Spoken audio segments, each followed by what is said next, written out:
What's up? What's going on, people? How we be? Everything good? I'm Brent. And I'm Farid. And we are the Spirits Brothers. Yes, we are.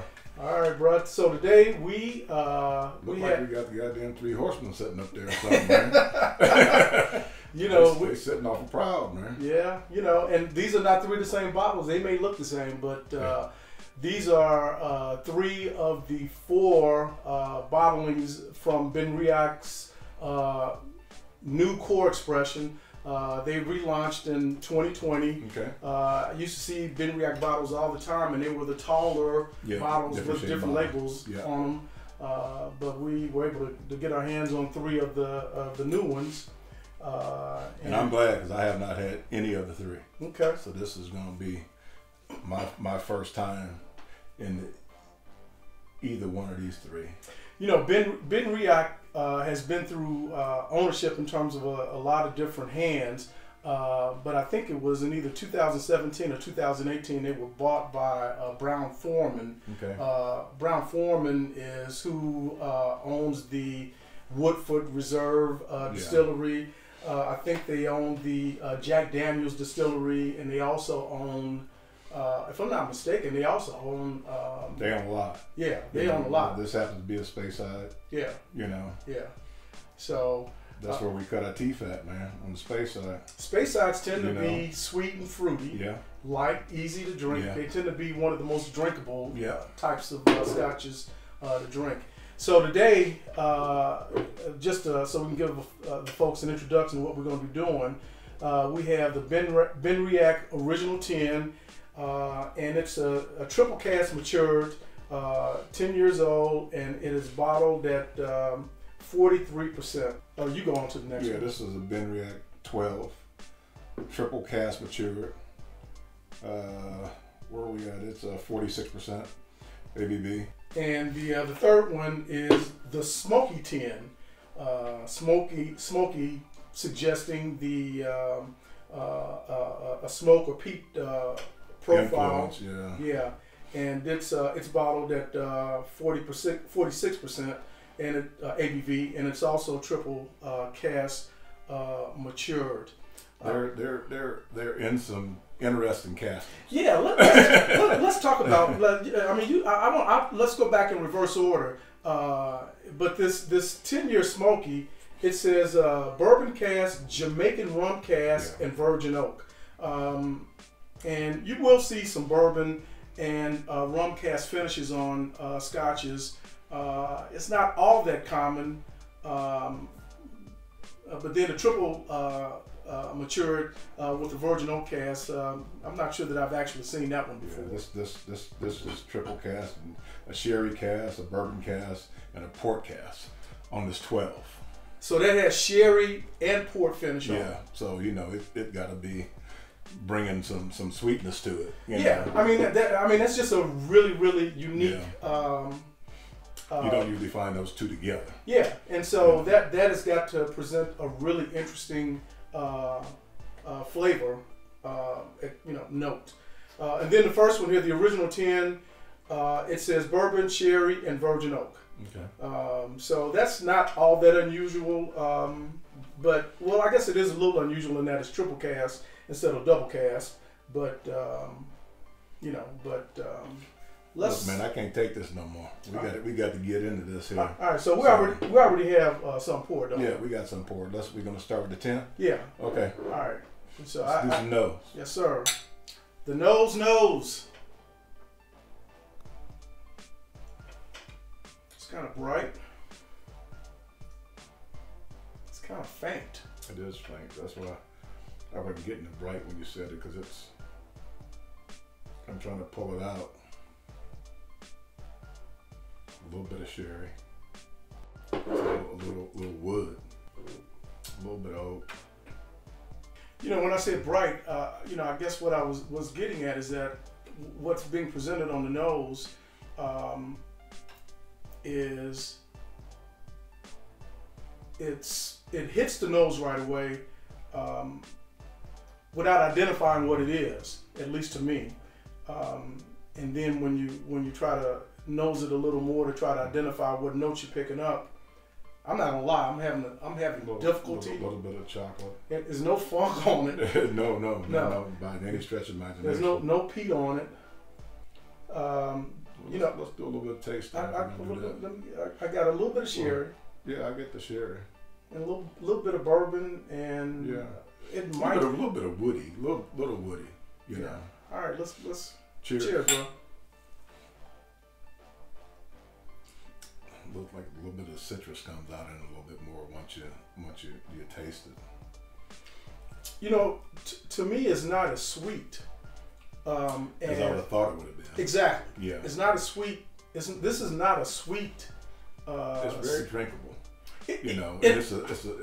I would think for somebody coming on the entry level of the Scotch side, this would be a fairly good entry level Scotch for them, because it's not over intrusive as you get into some of those notes as they start to hit you. You know. Yeah, the notes. You know, it's not. There's just a hint of sweetness. There's a hint of fruit. The fact that it is a single malt. I mean, really the maltiness and the. That is what I'm getting. It's the malt. Yeah, the maltiness and the effect of the bourbon cask, and just a hint. It's the malt of the sherry comes through, but it all works together in a very, very subtle presentation. Probably the most intense part of the whole drinking experience is just on the very back end. It leaves a different taste in your mouth. And it stays with you for a little bit. I'm gonna call it a long finish. Yeah. But that is the point at which it's for most something intense. Being a lower ABV, you know, it does have a little bit longer finish to it. Now, what I've heard was this 12 is supposed to be the bomb. So I'm really interested in seeing what it's about. Well, that's interesting because I have. That's what I would have thought too, with a couple of extra years of age on it. But I've heard from some of the Benriach drinkers that they have a strong preference for the 10. Wow. Yeah. Okay. And so let us make up our own mind. This nose, man. All right, bro. Yeah, this nose is more prominent than the 10 was. And not that it overwhelms you, because I don't think it does, but that's that port that I'm getting out of there, and those fruity tastes that are coming out of that port cask that are there, you know. Yeah, I'm picking up the port a little more than the sherry, but actually I think I detect a little bit of both. Yeah. And so I mean, I'm getting like dried pears or something. I'm getting like some dry cherry on this. Okay. Some dry cherry. I can see that. A lot of fruit in there. Yeah, this is very fruity. This is fruitier, I think, than the 10 is. Let's do some taste, man. Let's do it. Cheers.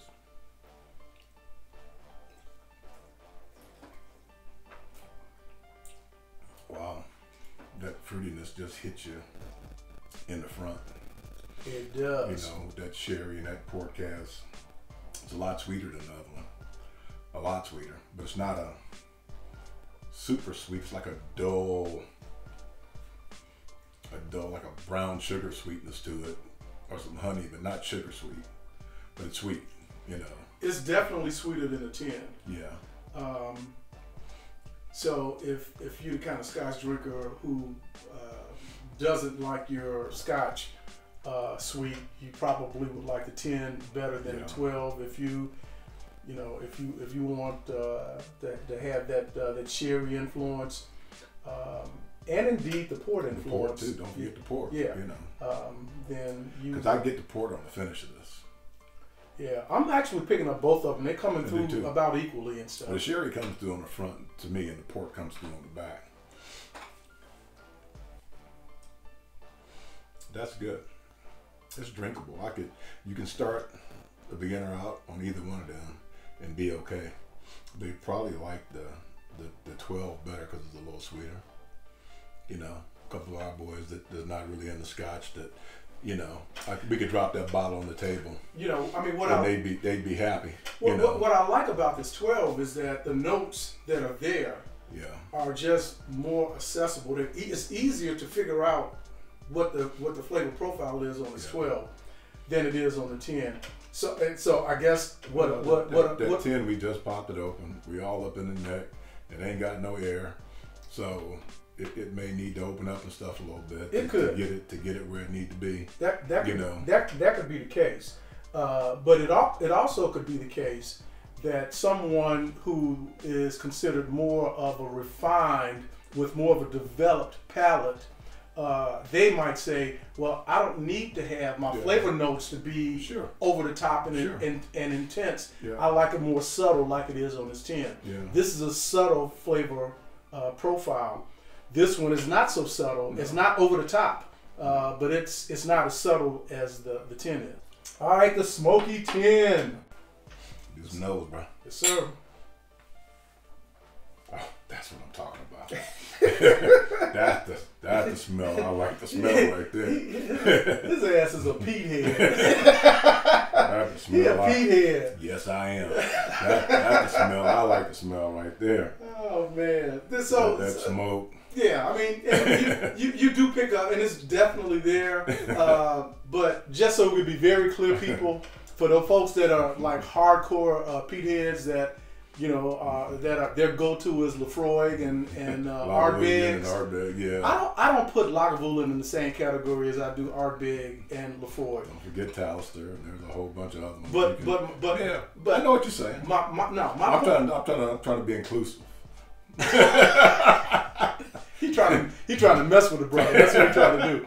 All I'm trying to say is that the peat that you pick up on the nose here, don't think smoke. The smoke that you're picking up here. Don't think that this is Lafroig or Ardbeg smoke / peat. I like what I'm getting. Yeah, it's suggestive, but it's not in your face like it is on some of the Isla single malts. Man, as soon as I got the nose, I went right to wanting to taste right away and wanted to forget about anything else I'm trying to pull out of there. This is my wheelhouse here, and I'm not sure what else is there. Well, a little bit of woody that's coming with the smoke. I'm trying to remember. There's some fruit there in the back. That's what I'm picking up. I'm trying to figure out, because this actually reminds me of some of the Islas that I have had that are finished in wine cask, and there's not a lot of them. But it actually, the nosing of this reminds me of some of It's got that Jamaican rum cask that we was there on. See, I was thinking that it was a wine cask as opposed to a rum cask. Fruit, smoky honey, oak spice, oak levels, and rich. All right, man. Put the bottle down, man. I was caressing it. You know, I was trying to get the feel. You know. Let's do the damn whole thing. Cheers, bro.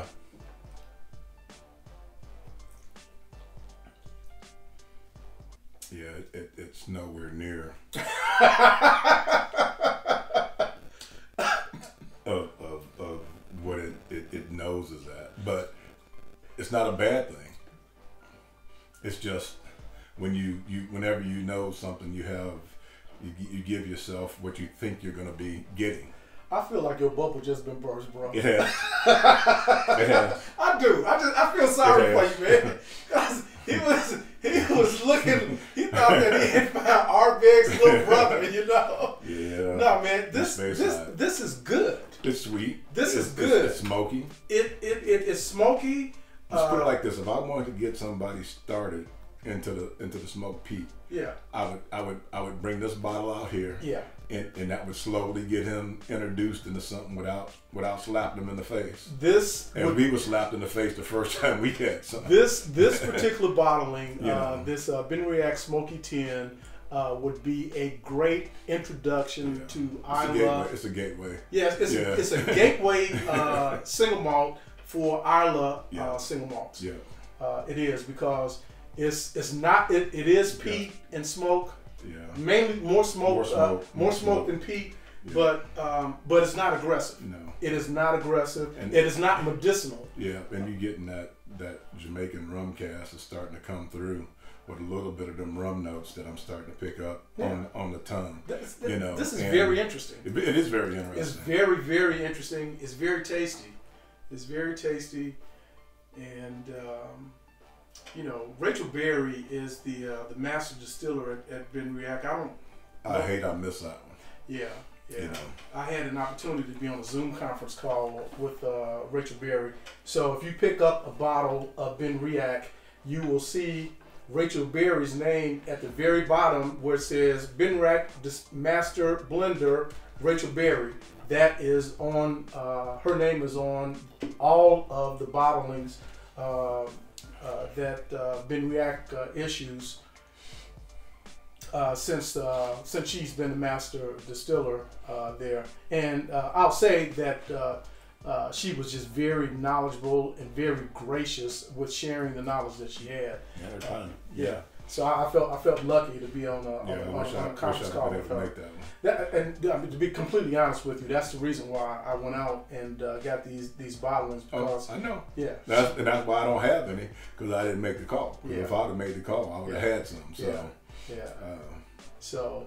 Yeah. So in any event, man, she's done a great job of coming up with really kind of different expressions, utilizing really unique rather cask combinations, and that triple maturity is very interesting. Yeah, I'm kind of liking that. That might become a thing within the industry. To the extent that they have those sorts of inventories available to them. Yeah. It's been a good day, man. Yeah, it has been. I appreciate what you're sharing. I've liked them all, and hey, if you like what we had to say, please hit the subscribe button, hit the like button, hit the bell. Holler at your boys. Let them us know what you think. Yeah. Hopefully we can do better. That's all we try to do. We documenting our journey, folks. Yes. So that's all we're trying to do. Yeah. Appreciate you. We out. Out.